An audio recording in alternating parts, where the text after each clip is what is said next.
wabarakatuh. Salam guru penggerak.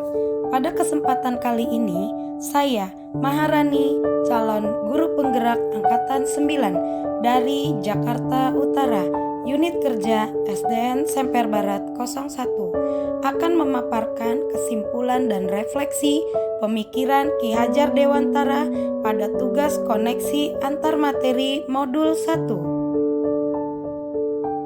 Saya akan merefleksi diri saya melalui 3 pertanyaan berikut.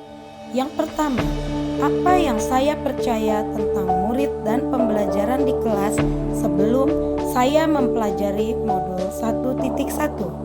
Kedua, apa yang berubah dari pemikiran atau perilaku saya setelah mempelajari modul ini? Ketiga, apa yang dapat segera saya terapkan lebih baik agar kelas saya mencerminkan pemikiran Ki Hajar Dewantara? Saya percaya tentang murid dan pembelajaran di kelas sebelum saya mempelajari modul 1.1 bahwa pembelajaran terpusat pada guru. Pembelajaran terpaku pada kriteria ketuntasan minimal. Guru kurang memahami karakter siswa. Pembelajaran yang monoton dan siswa kurang aktif. Yang menjadi fokus utama guru adalah siswa diam dan tidak berisik. Berikut ini adalah gambaran bagaimana suasana kelas saya sebelum saya mempelajari modul 1.1.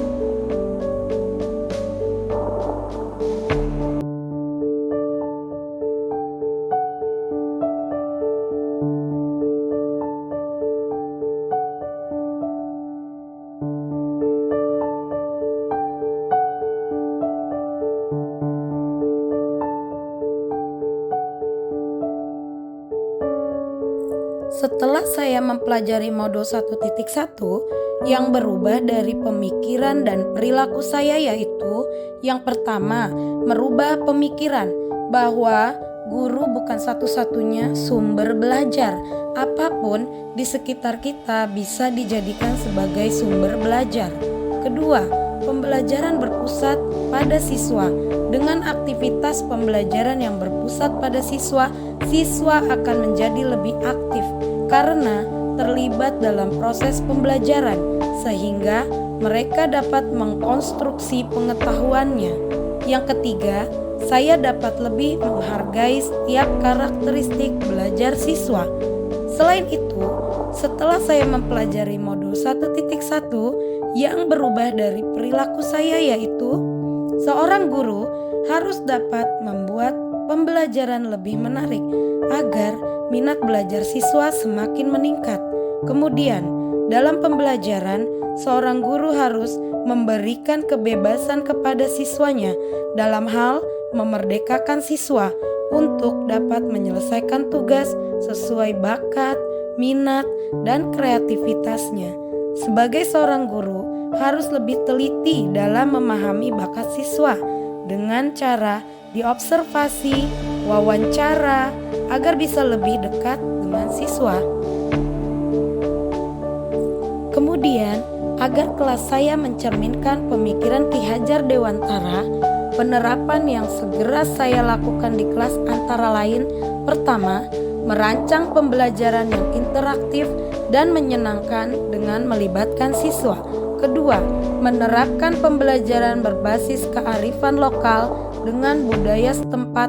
Hal ini penting untuk kita terapkan pada anak-anak saat ini. Ketiga, menerapkan konsep merdeka belajar dan mengintegrasikan setiap pembelajaran dengan pencapaian belajar dengan profil Pancasila. Konsep merdeka belajar mengajarkan kita bagaimana seorang guru dapat memberikan kebebasan kepada siswa untuk dapat bereksplorasi atas pengetahuannya agar mampu menghasilkan ide-ide kreatif dan inovatif. Keempat, pembelajaran yang mengutamakan aspek budi pekerti.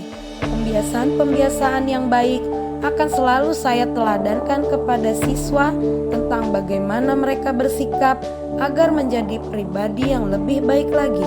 Yang kelima, guru tidak lagi menuntut, tetapi menuntun. Kita sebagai guru harus bisa menuntun siswa ke arah yang lebih baik lagi.